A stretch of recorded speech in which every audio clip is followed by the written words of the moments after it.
Hello, and thank you for joining me here on the Miraculous Lightworkers channel. Today I'm going to read October 2nd's entry in this book here, The Daily Meditations for Practicing the Course by Karen Casey. That's available on Amazon.com. Today, October 2nd, the reading is about retribution. The header says, God does not condemn. And the body of the script says, it's startling information that God is not a part of this world. We are probably taught that God not only watched us and protected us, but also held us accountable for our transgressions. The condemnation we receive for those sins, often at the hands of ministers or punishing parents, was to appease God. The Course insists that God doesn't punish, that we are never less than perfect in God's world. Because our behavior belies this often, what are we to believe? Acceptance doesn't come easy, but we're told to believe that what we see and think and do here aren't real, aren't true, at least not according to God. Does this mean we can freely attack others? Not exactly. We can, of course, if we must, but the text teaches that whatever we do to another, we are doing to ourselves. Its simple suggestion is that we seek an alternative behavior. An idea for one will come. The affirmation is, today I will remember that God never punishes me. I'm going to cover this a little bit at a time because that's a lot to digest. It's a lot to unpack. So when they say God is not a part of this world, God exists in the perfect celestial order of things.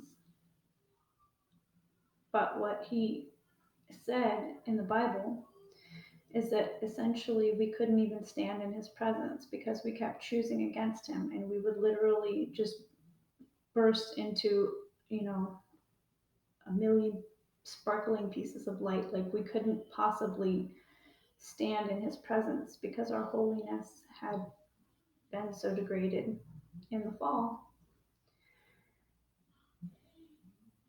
We think that we're being watched and judged and that we will be held accountable for all of our transgressions on Judgment Day. It's complicated because what we assume is Judgment Day came from a vision by John of Patmos, and he was trying to explain what he was seeing, and it was a very ethereal experience what he was having. So he explained and described things that didn't even exist in his day. And that's why a lot of people can't really dive into Revelation and understand it clearly, because it all seems very intangible.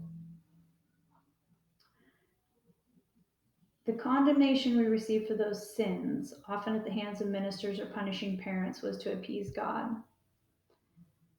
We're told, many of us growing up in a religious background with a religious upbringing, that we're not to spare the rod, this kind of thing, to correct children. This is not how God would have it. But that's written from a very human perspective to try and help parents to correct their children when they're doing things that the Course would refer to as a call for love. But us, in our humanness, we often get frustrated because people aren't doing what we want them to, and so we want God to come and avenge the wrongs. That's not exactly how God works. God is a loving creator. He created us in a loving way to be loving and to create. What we do in our fallen state is act out of fear, primarily. The Holy Spirit is the antidote to that, essentially. Helps us to see beyond the first initial thought that we have in our humanness to just simply react and to think with the mind of God.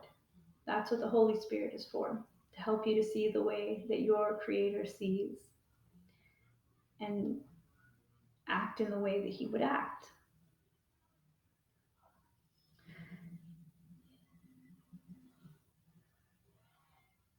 I'm going to kind of skip down a bit here. Its acceptance doesn't come easy, but we're told to believe that what we see and think and do here aren't real, aren't true, at least not according to God. Essentially, we behave according to teachings, wrong teaching, things that we've taught ourselves, things that other people have taught us about how to conduct ourselves in the world. And that creates a lot of chaos because we're not obedient to what God would really prefer us to do, but he's given us free will. And if he takes it away, it really defeats the concept of giving us free will, because we have to want to love him. We have to want to do the right thing. And he's not waiting to condemn us. He knows exactly what we're doing, and he sees it as soul growth. We're moving towards our perfection.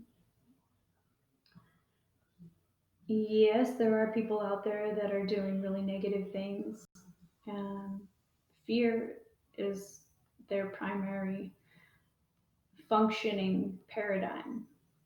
So out of fear, they can't figure out how to correct the situation, and they create a longer time for us to get to where we're supposed to be, essentially. The end is assured.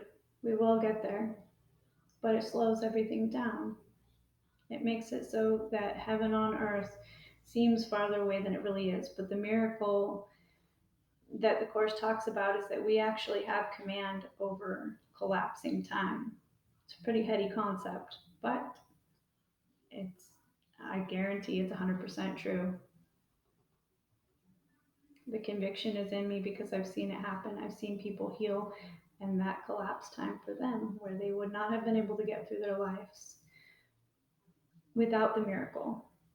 And it created such an amazing effect that they were able to move forward in their lives with joy and peace, and it changed everything for them. Complete paradigm shift. So I'm going to leave you with that affirmation just one more time. Remember this, it's really important. Today I will remember that God never punishes me. Thank you for coming to the Miraculous Lightworkers channel, for joining me as we come together to uplift, enlighten, and ascend together. Join us next time. If you found this video interesting, please hit the like, share, subscribe, comment. Let's all do this together. We're all moving towards enlightenment. We're moving towards that wholeness. But we can't do it unless we do it together. So thanks for joining me. Bye now.